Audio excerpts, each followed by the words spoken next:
Мен ана шапка бар ғой, папамнан қалды ғой енді, енемнен шапка, соны киіп аламын ғой. Көзіме түсіріп киіп аламын. Астын сап тияқты мақтай бергенмін ғой. Көрсеңіз мақтай беріңдер адамдар, шапка күшті күшті деп. Кәдімгі басымды сап тияды ғой деп.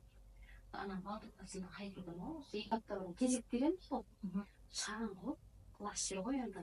Кезектер сол пісіреміз, соны әйтеуір қырқаймыз.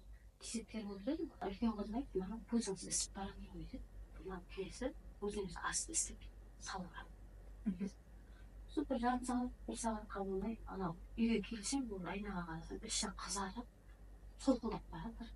Не түсті ма, мен көз түсті ма білмеймін ғой, кезектен отырып, күн аз, бір күн ыссы қалайсың деп. Ой, Танзақ не істесем екен, больницаға барсам деген, көзімді көрсетіп келсем екен, сол қазір бірінші майының мейрамды 9-шы май барамын. Апама екеуін алғанымда біреуін балдарға, біреуін өзіме алып кетемін ғой. Екеуді банкның сыртына кегісіп қойып ішеміз ғой суын.